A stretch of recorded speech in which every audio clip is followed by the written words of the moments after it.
इस कहानी की शुरुआत में हम एक गांव को देखते हैं।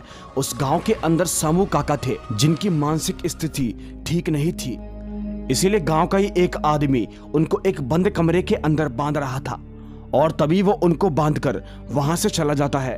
दरअसल कुछ दिनों से काका की तबीयत ठीक नहीं थी, वो पूरी तरीके से मेंटल हो चुके थे और इसी के साथ अगले ही सीन में हम देखते हैं कोई उनके कमरे की तरफ बढ़ रहा था।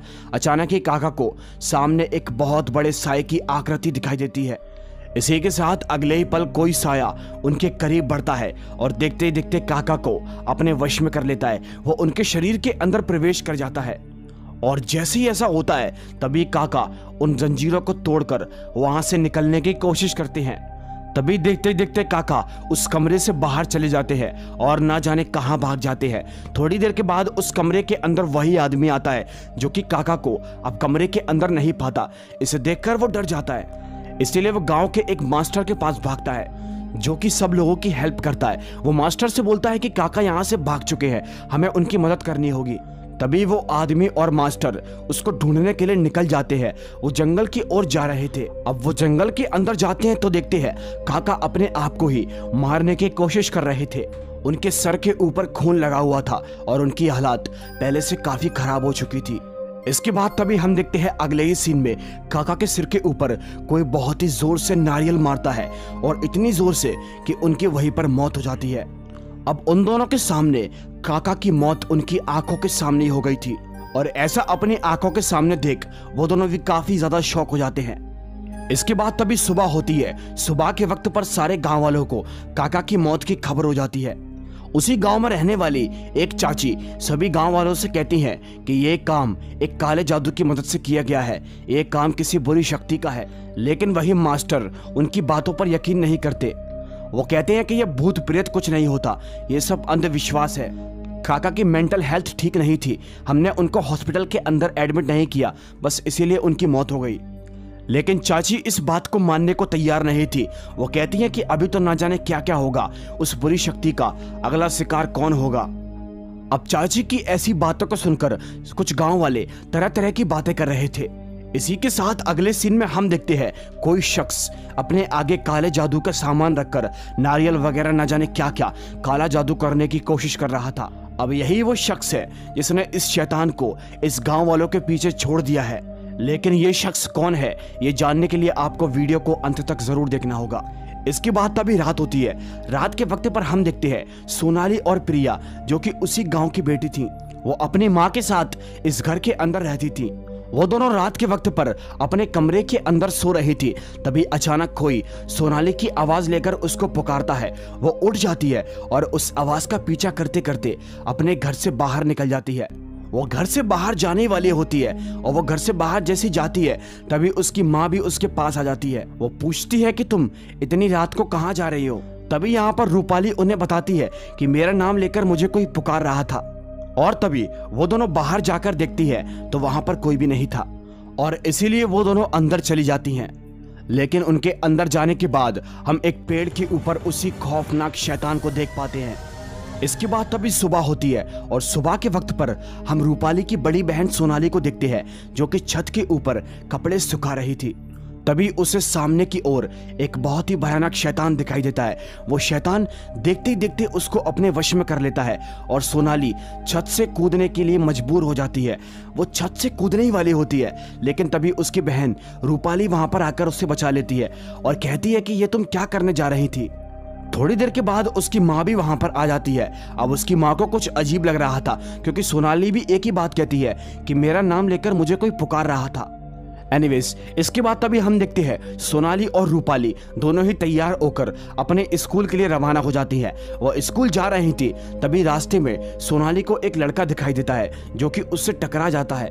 वो उस लड़के की तरफ देखती है तभी उसे उस लड़के के रूप में वही शैतान दिखाई देता है जो कि सोनाली से बोलता है कि तू मुझसे कहाँ बचेगी, मेरे पास तो तुझे आना ही पड़ेगा।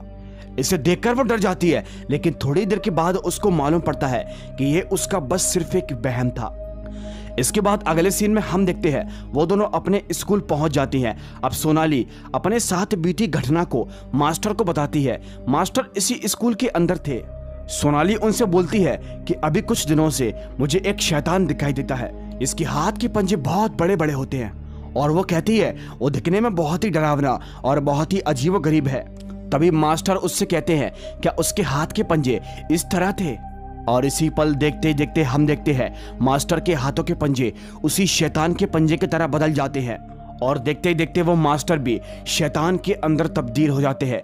इसे देखकर सोनाली काफी ज्यादा डर जाती है। वो शैतान उससे कहता है कि तू मुझसे बचकर कहीं नहीं भाग सकती। अब सोनाली वहां से निकलने की कोशिश करती है, तभी उसे मरे मराए काका भी दिखाई देते हैं, लेकिन थोड़ी देर के बाद हमको मालूम पड़ता है ऐसा कुछ भी नहीं था, ये बस सोनाली अपने ख्वाब के अंदर देख रही थी। फिर इसके बाद हमको अगले सीन में सोनाली का घर दिखाया जाता है।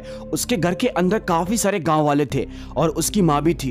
ये लोग आपस में बात कर रहे थे, तभी इन्हें सोनाली के कमरे के अंदर से कुछ आवाज आती है। सभी लोग उसके कमरे की तरफ भागते हैं। वो जाते हैं तो देखते हैं सोनाली को उस शैतान ने अपने वश में कर लिया था। उसके शरीर के ऊपर पूरी तरीके से उस शैतान का कब्जा था।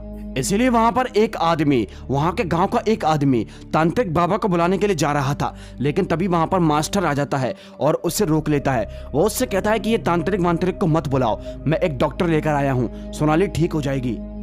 और तभी मास्टर डॉक्टर को लेकर सोनाली के कमरे के अंदर जाता है, लेकिन डॉक्टर इससे पहले कि उसका ट्रीटमेंट कर पाता, वो उसके अजीबोगरीब तरीके के व्यवहार को देखकर वो डर जाता है और वहां से भाग जाता है। डॉक्टर ये कहकर चला जाता है कि इसको मैं ठीक नहीं कर पाऊंगा। इसीलिए अब सभी लोग काफी ज्यादा शॉक हो जाते हैं। अब इन सब घटनाओं को देखकर सोनाली की माँ को यकीन हो जाता है कि यह काम किसी बुरे साये का है। इसीलिए वो इन सब चीजों का पता लगाने के लिए चाची के पास जाती है। चाची ने तो शुरुआत में बता दिया था कि ये काम किसी बुरी शक्ति का है, लेकिन कोई भी उनकी बातों पर यकीन कहाँ कर रहा था। अब सोनाली की माँ चाची को सारी घटना के बारे में बताती है। तभी चाची सोनाली की माँ से कहती है ये काम निशी डाक का है। चाची बताती है कि निशी डाक एक बहुत ही अजीबोगरीब प्रकार की काले जादू की क्रिया होती है। अब चाची उसे बताती है कि कोई काले जादू की मदद से उस शक्ति को नारियल के अंदर बुलाता है और इसी के साथ वो रात भर पूरे गाँव के अंदर भटकती रहती है। अब यहाँ पर सोनाली की माँ पूछती है कि आखिर कोई ऐसा क्यों करेगा। तभी चाची उसे बताती हैं कि पैसों के लिए, ये सब करने के पैसे मिलते हैं। अगर उस शैतान के हाथों किसी की मौत हो जाती है तो उसकी आत्मा उस नारियल के अंदर आ जाती है, और अगर उस नारियल का पानी किसी मरे हुए व्यक्ति को पिला दिया जाए तो वो जिंदा हो जाता है, और जो भी ये सब करता है उस शख्स को इस सब के पैसे मिलते हैं। इसीलिए चाची उससे कहती है तुम्हें सोनाली की रक्षा करनी होगी, उसकी जान को बहुत बड़ा खतरा है। वहीं दूसरी तरफ हम सोनाली को देखते हैं जो कि अपने आप को ही मारने की कोशिश कर रही थी, लेकिन तभी उसकी बहन और कुछ गांव वाले उसको ऐसा करने से रोकते हैं। पर इस हलचल के अंदर सोनाली एक आदमी की आंख पर वार कर देती है, जिससे उसकी एक आंख पूरी तरीके से फूट जाती है। और तभी सोनाली देखते ही देखते उन रस्सियों से आजाद होकर वहां से भाग जाती है। वहीं दूसरी तरफ हम देखते हैं वो आदमी सभी लोगों को बताता है कि सोनाली भाग चुकी है।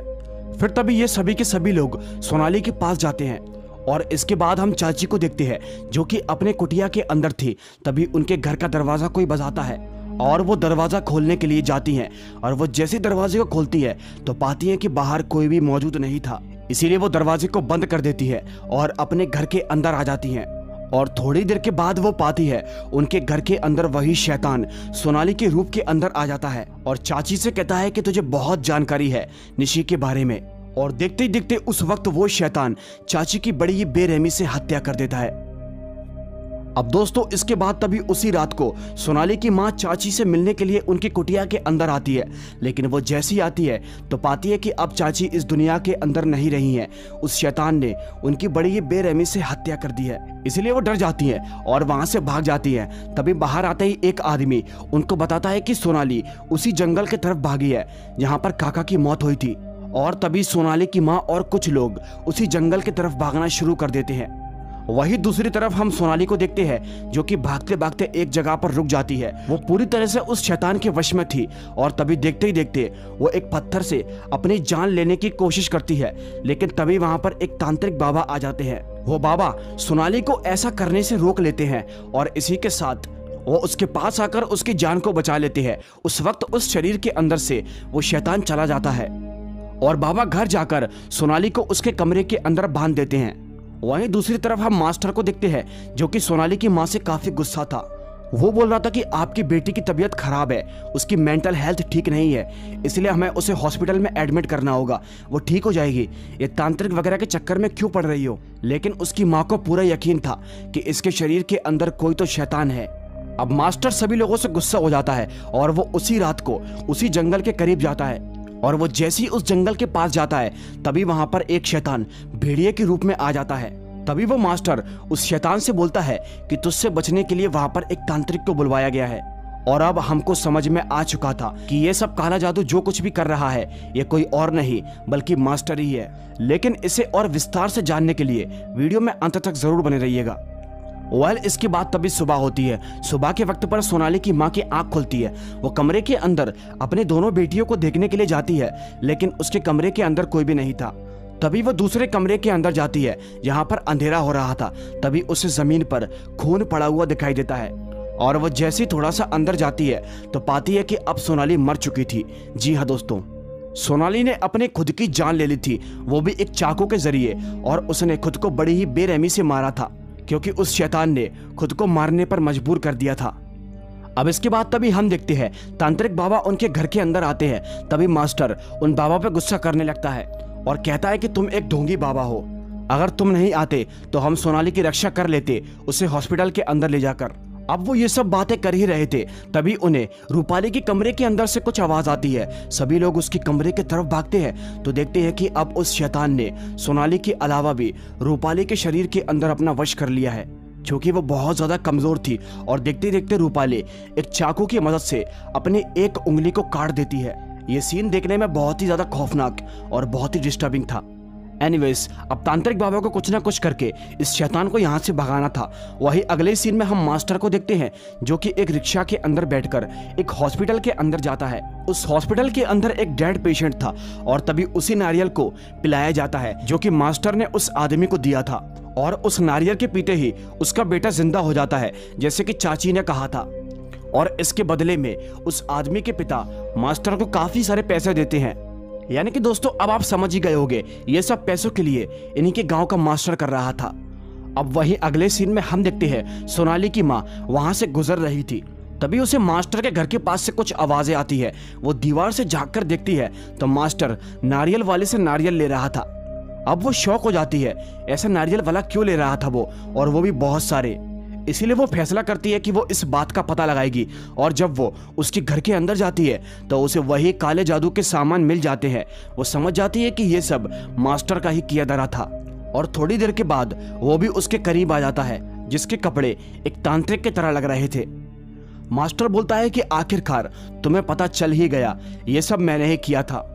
और देखते ही देखते मास्टर उन पर वार करना शुरू कर देता है। वो उन्हें मारना चाहता है क्योंकि उन्हें मास्टर की सारी सच्चाई पता चल चुकी थी। और इसी के साथ रूपाली भी वहां पर आ जाती है जो कि उसी शैतान के वश में थी। रूपाली अपनी माँ को ही मारने की कोशिश करती है, लेकिन इससे पहले कि वो उन्हें मार पाती तभी उसकी माँ उसके माथे को चूमती है और उससे कहती है कि याद करने की कोशिश करो, मैं तुम्हारी माँ हूँ। और देखते ही देखते रूपाली को सब कुछ याद आ जाता है। वो समझ जाती है कि ये मेरी माँ है, मैं इसे मार नहीं सकती। और देखते ही देखते वो चक्कर खा के वहाँ पे गिर जाती है। यानी कि उसके शरीर से वो शैतान चला गया था। लेकिन इससे पहले कि वो शैतान उसके शरीर के अंदर दोबारा आता तभी यहाँ पर सोनाली की माँ अब मास्टर के ऊपर हमला कर देती है और उसे बड़ी ही बेरहमी से मार देती है। और उसके मरते ही ये सारा श्राप हमेशा के लिए खत्म हो जाता है। देखते देखते वहां पर रखे सारे नारियल अपने आप ही फूट जाते हैं और उनके अंदर जो भी आत्मा थी वो वहां से निकलकर आज़ाद हो जाती है, वहां से चली जाती हैं। और बस इसी के ठीक होते ही ये कहानी भी यहीं पर खत्म हो जाती है।